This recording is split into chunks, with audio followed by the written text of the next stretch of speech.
the lake very, very still. No question they'd ever need wetsuits today. Away they go then. Looks a pretty clean start as well. Look at the turn though from the arms. That's amazing.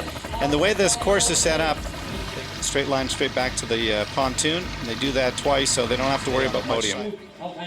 These superb, super slow-mo shots brought to you by one of our 20-plus cameras. Lisa Norden right there. Very pleased that her swim has improved today. So moving that specialized S-Works bike, and as they get to some of the hills, I think she'll try to make a bit of a break. Olympic gold medalist and 3-time world champion, and at some point the federation, I think, has to ask the question, do you pull the plug on the season and just let her get healthy, because we know what a great athlete she is. We know her competitiveness. Probably if I was in that situation, I would just give her a bit of time to recover.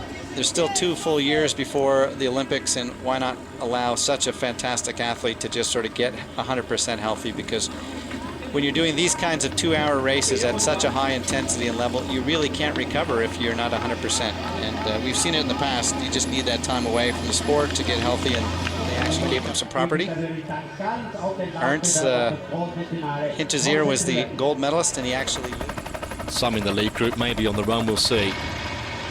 Meanwhile, we're looking at Lisa Norden, who won that terrific race in Hamburg, battle with Moffitt.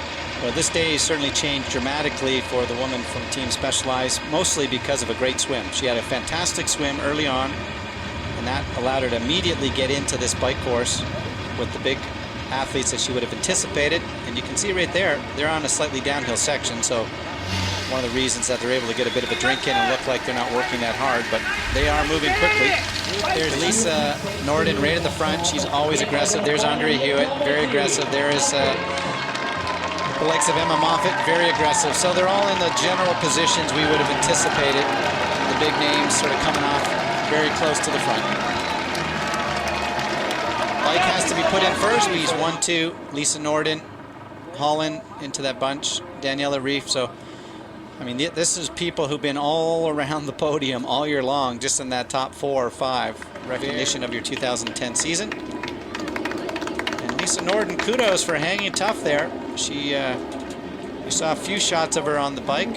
She did a good job of staying in that lead group of 5 or 6. She didn't go much beyond the first 5 or 6 for most of the ride.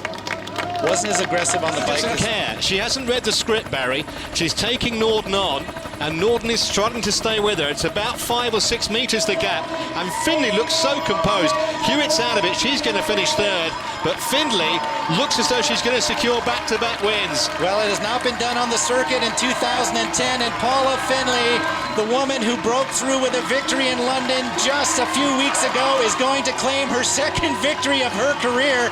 The only woman with 2 wins on the World Championship circuit in 2010, and Paula Findlay from Canada claims victory one more time here in Kitzbühel, the famous town that so many Canadians have won on the mountain. Now the woman does it in triathlon, 2nd across the line. A terrific day by Lisa Norden. 3rd will be Hewitt. She will not take over the #1 ranked spot. Away from her. Hewitt had nothing left to give. Great sporting touch at the end, but I knew from watching the girls in London that Paula was pretty strong, and in London she took it out with like half a lap to go, so I kind of, you know, on my toes, just waiting for someone to do something. And I'm still not quite confident in my running, so I was just kind of biding my time and hoping when, you know, the pace was going to get up that I had some power left in the engine. You're one of the strongest cyclists in the field. How much did a course like this suit you? It's good as it makes the other girls maybe suffer a bit more on the run. I just try to look after myself and, you know, stay out of trouble, keep to the front of the pack, and just manage myself through the course. But, you know, it's great to have these courses where the bike actually, you know, plays a role into the final result, and it's not just waiting for the run. London, which was just 6 days later, but she's back to form here with a silver medal. Well, most impressive for me was the fact that she had a great swim today. So when her swim is on, she can be a factor. And the fact that she had a great swim means that Darren Smith and her program are really moving in the right direction. She acknowledged that experience. Lisa Norden and Andrea Hewitt certainly are experienced at this part of the day. Experienced sprayers. Yeah, no question about it. She looks like she's getting a little bit more experience here, although she's still last off. She's first out of transition. Yeah.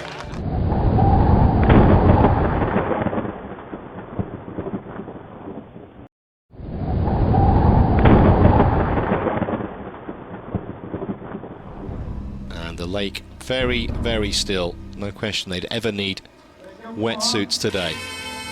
Away they go then. Looked a pretty clean start as well. Look at the turn though from the arms, that's amazing.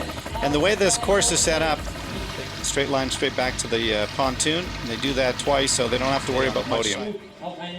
These superb, super slow-mo shots brought to you by one of our 20-plus cameras. Lisa Norden right there, very pleased that her swim has improved today, so moving that specialized S-Works bike, and as they get to some of the hills, I think she'll try to make a bit of a break. Olympic gold medalist and 3-time world champion, and at some point the federation, I think, has to ask the question, do you pull the plug on the season and just let her get healthy, because we know what a great athlete she is, we know her competitiveness.